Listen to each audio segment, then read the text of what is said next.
السلام علیکم عزیز ناظرین، پیارے دوستوں، بہنوں، بھائیوں اور بزرگوں، میں حافظ صفد نواز ایڈوکیٹ آپ کو اپنے اسلامی چینل کے اندر خوش آمدید کہتا ہوں۔ اور ہر روز کی طرح آج بھی ہم انشاءاللہ پارہ نمبر 29 سورۃ المعارج کی آیات نمبر 36 تا 44 تک کی تلاوت، ترجمہ، تفسیر اور شان نزول پڑھنے کا شرف حاصل کریں گے۔ تلاوت شروع کرنے سے پہلے ہم درود شریف پڑھتے ہیں، آپ بھی میرے ساتھ پڑھیں۔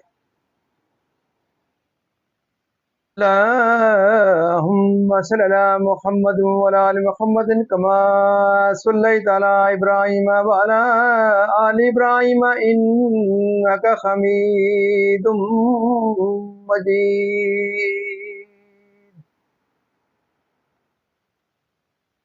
اللهم بارك على محمد وعلى آل محمد كما باركت على إبراهيم وعلى آل إبراهيم إنك حميد مجيد۔ أما بعد فأعوذ بالله من الشيطان الرجيم، بسم الله الرحمن الرحيم۔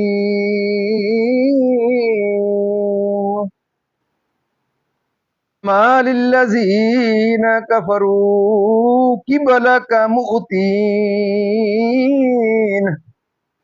عن اليمين وعن الشمال عزين أيطمع كل امرئ منهم أن يدخل جنة نعيم كلا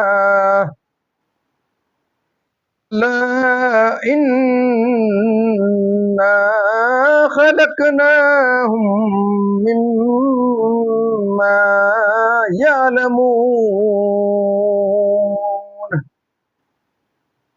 لا أقسم برب المشارق والمغارب إنا لقادرون على أن نبدل خيرا منهم وما نحن بمسبوقين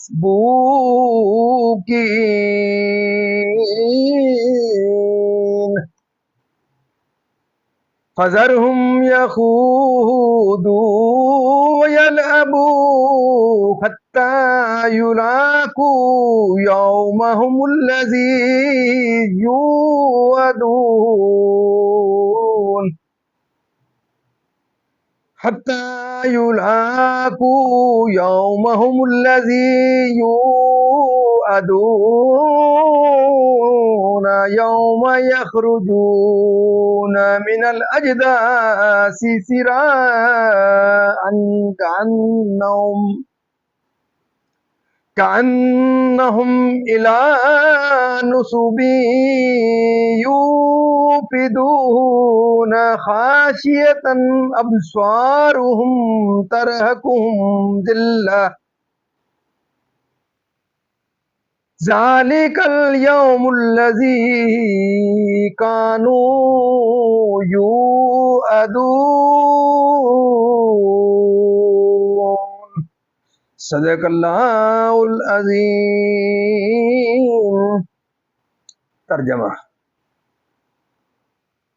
تو ان کافروں کو کیا ہوا تمہاری طرف تیز نگاہ سے دیکھتے ہیں، دائنے اور بائیں گروہ کے گروہ، دائنے اور بائیں گروہ کے گروہ، کیا ان میں ہر شخص یہ طمع کرتا ہے کہ چین کے باغ میں داخل کیا جائے؟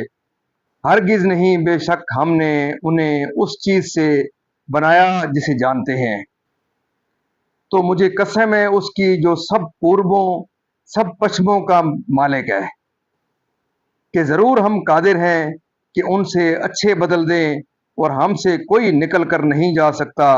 تو انہیں چھوڑ دو، ان کی بے ہدگیوں میں پڑے اور کھیلتے ان کی بے ہدگیوں میں پڑے اور کھیلتے ہوئے یہاں تک کہ اپنے اس دن سے ملیں جس کا انہیں وعدہ دیا جاتا ہے، جس دن قبروں سے نکلیں گے جھپٹتے ہوئے، گویا وہ نشانوں کی طرف لپک رہے ہیں، آنکھیں نیچی کیے ہوئے، ان پر ذلت سوار۔ یہ ہے ان کا وہ دن جس کا ان سے وعدہ تھا۔ معزز ناظرین، یہاں تک اس کا ترجمہ اختتام پذیر ہوا۔ اب اس کی تفسیر تسلسل سے ایک آیت پہلے سے اس کی تفسیر شروع کرتے ہیں۔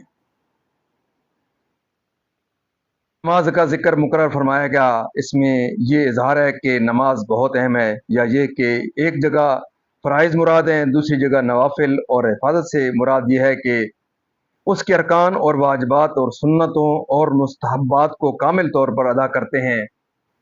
بحیثیت کے شان نزول یہ آیت کفار کی اس جماعت کے حق میں نازل ہوئی جو رسول کریم صلی اللہ علیہ وسلم کے گرد حلقے باندھ کر گروہ کے گروہ جمع ہوتے تھے اور آپ کا کلام مبارک سنتے اور اس کو جھٹلاتے اور استہزاء کرتے اور کہتے کہ اگر یہ لوگ جنت میں داخل ہوں گے جیسا کہ محمد مصطفیٰ صلی اللہ علیہ وسلم فرماتے ہیں تو ہم ضرور ان سے پہلے اس میں داخل ہوں گے۔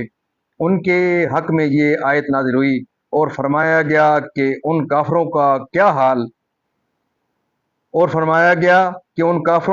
حال ہے کہ آپ کے پاس بیٹھتے بھی ہیں اور گردنیں اٹھا اٹھا کر دیکھتے بھی ہیں، پھر بھی جو آپ سے سنتے ہیں اس سے نفع نہیں اٹھاتے۔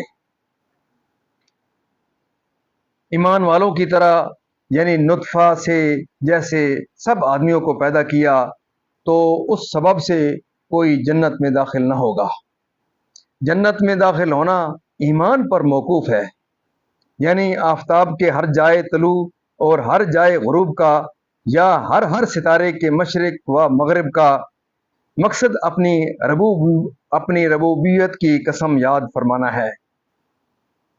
ہر ستارے کے مشرق و مغرب کا مقصد اپنی ربوبیت کی قسم یاد فرمانا ہے، اس طرح کہ انہیں ہلاک کر دیں اور بجائے ان کے اپنی فرما بردار مخلوق پیدا کر دیں، اور ہماری قدرت کے احاطہ سے باہر نہیں ہو سکتا، عذاب کے محشر کی طرف جیسے جھنڈے والے اپنے جھنڈے کی طرف دوڑتے ہیں، یعنی روز قیامت دنیا میں، اور وہ اس کو جھٹلاتے تھے۔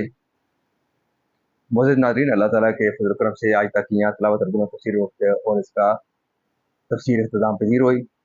اسی کے ساتھ سورۃ المعارج کی تلاوت ترجمہ اور اس کی تفسیر اختتام پذیر ہوئی۔ ہم اللہ تعالیٰ کے دربار کے اندر اس کلام مقدس کے صدقے حضور پاک صلی اللہ علیہ وسلم کی ذات برکات سے صدقے دعا کرتے ہیں کہ اللہ تعالیٰ میں قرآن پاک پڑھنے، قرآن پاک کو سن کر اس کے احکامات کے مطابق حضور پاک صلی اللہ علیہ وسلم کی پاک سیرت کے مطابق اور صحابہ کرام کے نقشے قدم کے اوپر اللہ تعالیٰ ہمیں چلنے کی توفیق عطا فرمائے۔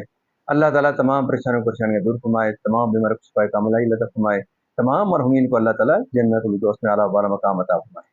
آپ تمام معزز ناظرین سے یہ استدعا رہتی ہے کہ آپ ضرور اس پروگرام کو صدقہ جاریہ سمجھتے ہوئے اس کو آپ ضرور سنیں بھی، اور اس کو آگے لائک شیئر کریں اپنے عزیز و اقارب کے ساتھ، اپنے دوستوں کے ساتھ، اپنے جہاں تک کہ آپ آواز کو آپ صدقہ جاریہ سمجھتے ہوئے جس کو شیئر کر سکتے ہیں ضرور آگے اس کو ثواب اور صدقہ جاریہ سمجھتے ہوئے اس کو شیئر کریں۔ اللہ تعالیٰ آپ کی زندگی میں خیر برکت عطا فرمائے، اور دن قیامت میں دعا کرتا ہوں کہ اللہ تعالیٰ کے دربار کے اندر مجھے اور آپ کو اللہ حضور پاک صلی اللہ علیہ وسلم کی اللہ تعالیٰ کے دربار کے اندر شفاعت نصیب ہو۔ آمین ثم آمین۔